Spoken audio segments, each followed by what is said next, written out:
Hello everyone, and welcome back to It's Funny to Tears.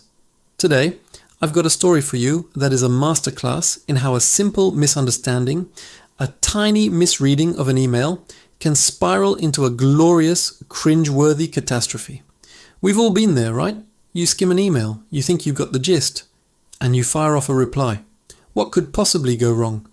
Well, as my friend Alex is about to demonstrate, pretty much everything. So, Alex works at a mid-sized tech company. You know the type. Open plan office, beanbags in the corner, and an almost religious devotion to company-wide email chains. One Monday morning, an email lands in everyone's inbox from HR. The subject line read, "Farewell to Pat." Now, Pat was the head of the IT department, a guy who'd been with the company for like 15 years. He was a legend. The kind of guy who could fix your laptop just by looking at it, and always had a stash of emergency candy in his desk drawer. Alex, juggling his morning coffee and a mountain of tasks, quickly scanned the email. He saw phrases like incredible journey, new chapter, and we'll miss him dearly. His brain, pre-coffee and on autopilot, did a quick calculation. Farewell, plus, new chapter. Pat is retiring. It made perfect sense. Pat was getting older. He'd been there forever. It was time for him to hang up his keyboard and enjoy a well-deserved rest. Feeling a surge of genuine affection for the office IT guru, Alex decided he had to write a truly memorable reply. He didn't just want to say, "All the best, Pat." No, this was a legend retiring. It required something more. So he hit reply all, a decision that will forever live in infamy, and began to compose his masterpiece. He started by reminiscing about all the times Pat had saved him from tech disasters. He wrote, "Pat, my friend, my digital savior. I can't believe the day has finally come. I remember when my computer blue screened minutes before a huge presentation, and you swooped in like a superhero. This office won't be the same without you." So far so good.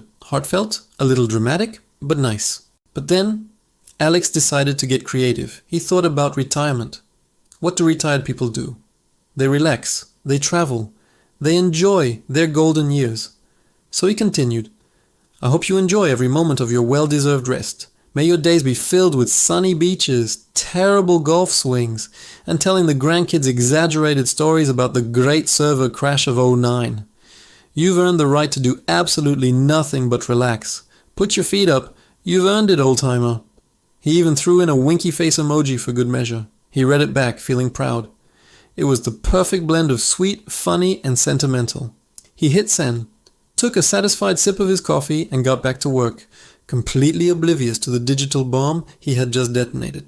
Seconds later, the replies started trickling in. Not to the whole group, but directly to Alex. The first one was from his co-worker Sarah. It just said, "Alex, what did you do?" The second was from his boss. "Please call me, immediately." A cold dread started to creep up Alex's spine.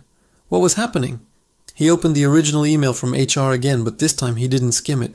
He read every single word, slowly and carefully. The email did say farewell. It did mention a new chapter. But the new chapter wasn't retirement. The email explained, in excruciating detail, that Pat was leaving their company to take a dream job as the chief technology officer at their biggest competitor. He wasn't retiring to a life of leisure. He was leveling up big time. He was leaving to become their rival's new tech overlord. Alex's blood ran cold. His heartfelt ode to Pat's golden years and terrible golf swings was now plastered across the entire company's inbox. He had, in front of everyone from the CEO to the interns, essentially called his soon-to-be competitor's CTO an old-timer who was ready for the nursing home. The winky face emoji now seemed less like a friendly gesture and more like a twisted, passive-aggressive taunt. He looked around the office. People were staring at their screens, then glancing over at him, trying to stifle their laughter. Some weren't even trying. His face turned a shade of red that probably doesn't exist in nature. He could feel hundreds of eyes on him. The office chat notifications were pinging like a Geiger counter in a nuclear disaster zone. Just then, Pat himself walked over to Alex's desk. This was it, the moment of reckoning. Pat, a man who could Command-Alt-Delete your entire career, stood there looking at him. Alex was prepared for anything. A lecture, a stern look, maybe even getting his laptop privileges revoked for life. But Pat wasn't angry. He was laughing. Not just a chuckle, a full-on tear streaming down his face, can't breathe kind of laugh. He was holding a printout of Alex's email. He finally caught his breath and said, "Alex, that was the greatest farewell message I have ever received. Old-timer, brilliant, my new company is going to love this." It turned out the whole company found it hilarious. The tension broke, and the office erupted in laughter. It became an instant legend. For the rest of the day, people would walk past Alex's desk and say things like, "Hey, don't work too hard, old-timer," or "Enjoying your retirement?" Alex's epic blunder had turned into the best office inside joke of the year. The CEO even mentioned it in the company-wide meeting the next week, calling it a spirited send-off. Pat, for his part, loved it so much that he actually framed the email and put it on his desk at his new job. He told Alex it was a perfect reminder not to take himself too seriously. So, what's the moral of the story? First, and most importantly, always read your emails carefully before you hit reply all, especially before your morning coffee is kicked in. Second, sometimes our most embarrassing moments can become our most hilarious stories.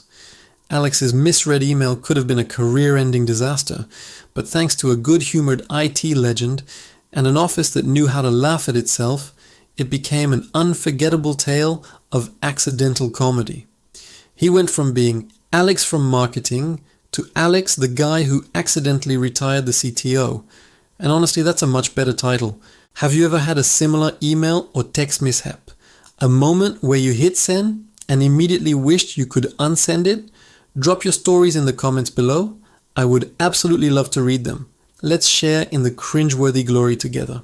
Thanks so much for watching, everyone. If you enjoyed this story, don't forget to hit that like button. Subscribe to It's Funny to Tears and ring that notification bell so you don't miss our next dive into hilarious human error. Until next time, read carefully and stay funny. See ya.